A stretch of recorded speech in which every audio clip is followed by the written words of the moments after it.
Dois dedos de conversa. Todos os dias. Dois dedos de conversa. Uma rúbrica de João Figueiras e convidados. Na Alvor FM.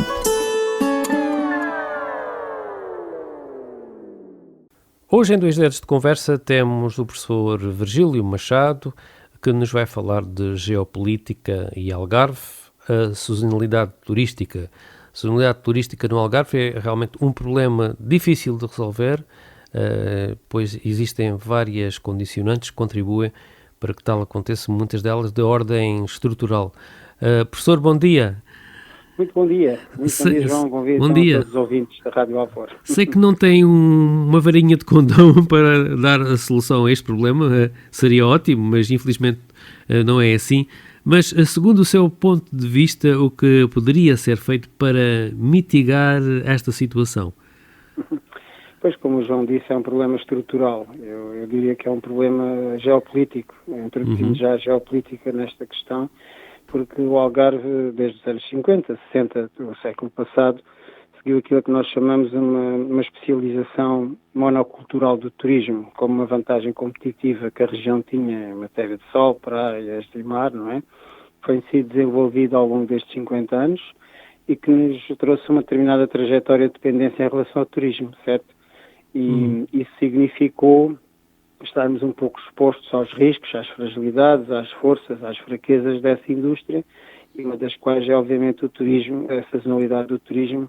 Problema, aliás, que já, penso que um governo nos anos 90, Cavaco Silva, tentou criar uma comissão para o estudo dessa situação, que não chegou a conclusão nenhuma, obviamente, porque isto faz parte da natureza endógena do turismo, estarmos sujeitos a ciclos e flutuações, oferta e procura, enfim, mercados internacionais, e o facto de nós sermos uma região, enfim, algo periférica no contexto europeu, pode aumentar esses riscos de sazonalidade na medida em que não estamos no centro, digamos assim, de uma localização geográfica europeia em que convergissem vários países, digamos assim, ao mesmo tempo. Por exemplo, um país como a França pode ter menos sazonalidade porque está no centro da Europa, não é?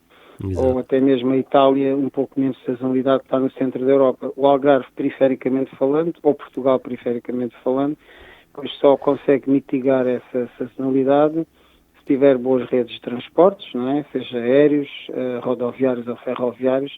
Em relação ao Algarve, por exemplo, a questão do caminho de ferro que se ia ligar a Andaluzia ao Algarve, quando se pensou na ponte do Guadiana, não se pensou nessa situação. Pois. Oxalá que um dia pudesse ser estruturado. Isto tudo que melhorar as nossas ligações diminui, obviamente, a sazonalidade, não é? Mas é um problema estrutural em função dessa tal monocultura do turismo.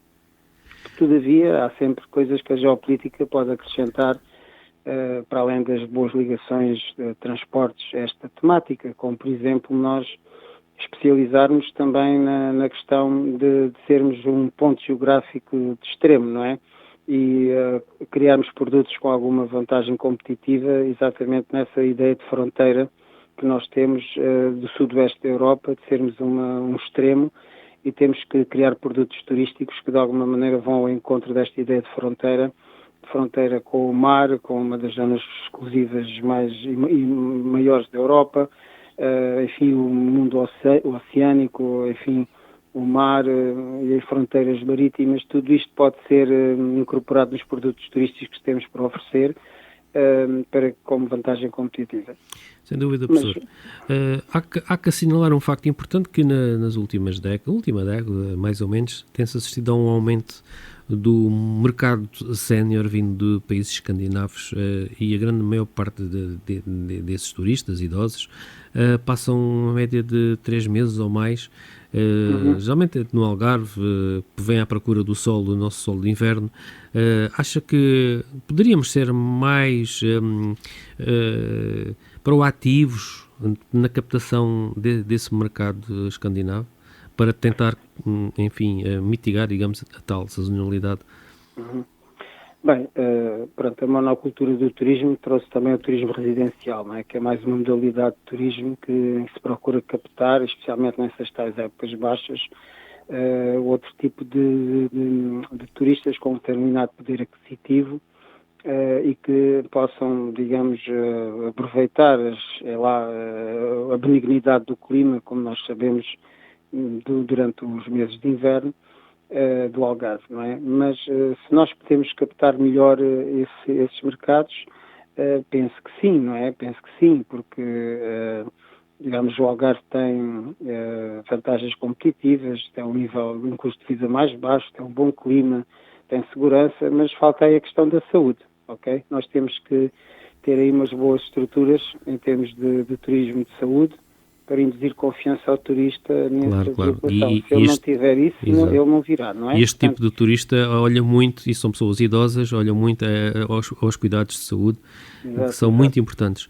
Mesmo para terminarmos, professor, alguns empresários turísticos referem que politicamente o Algarve conta zero, ao contrário da Madeira e dos Açores, para o Governo de Lisboa. Dizem que a Madeira e os Açores têm governos regionais que se empenham muito no desenvolvimento da atividade turística.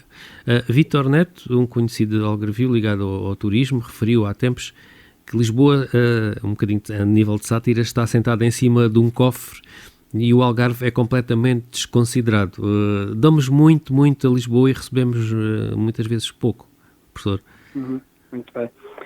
Bem, pois claro que os Açores e a Madeira, desde há uns 30, 40 anos atrás, desde que se tornaram regiões autónomas e foram evoluindo no seu modelo de descentralização político-administrativa, apostaram no turismo uma coisa que se chama marketing territorial, que é, puseram o território, a ilha, lá está, a ideia de periferia, a ideia de arquipélagos exóticos com algo para oferecer em termos de vantagem competitiva, no eixo dos seus produtos turísticos e, portanto, desde as caminhadas, passando pelas paisagens, passando pela arquitetura típica e a exploração de tudo aquilo que é, um turismo, seja nos Açores e na Madeira, ligado, portanto, ao mar, não é? Como um recurso de lazer.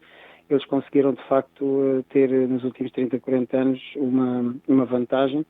Mas lá está, eu penso que aí também tiveram os tais planos de ordenamento turístico, especialmente os Açores, que controlaram um pouco o crescimento da oferta, puseram, digamos que, centros de inteligência a estudar o turismo, a observar o turismo, a avaliar a oferta e a procura, e nós aqui no Algarve não temos nada que se compare, não é? Não se trata só de um problema, de facto, de descentralização político-administrativa, como disse, em que o retorno depois acaba por ir muito favorável em Lisboa e vamos lá, as grandes empresas que têm a sede em Lisboa e não propriamente no Algarve, e que depois, obviamente, não temos aqui centros de decisão autónomos que possam observar e conhecer melhor a realidade, porque todo este tipo de situação, essa tal trajetória de dependência, também nos impele a crescermos, e há determinado tipo de impactos sociais, ambientais e económicos que devem ser ponderados nas decisões de planeamento e ordenamento turístico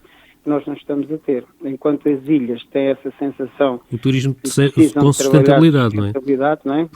Nós aqui não temos padrões, não temos medidas, não temos indicadores para poder trabalhar isso, e os municípios do Algarve acho que ainda não estão, sinceramente, também despertados para esta situação.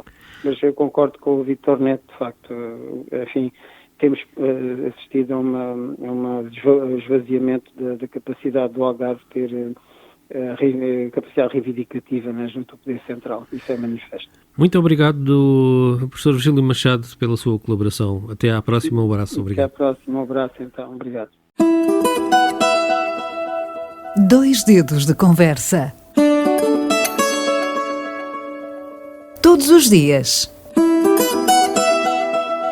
2 dedos de conversa. Uma rúbrica de João Figueiras e convidados. Na Alvor FM.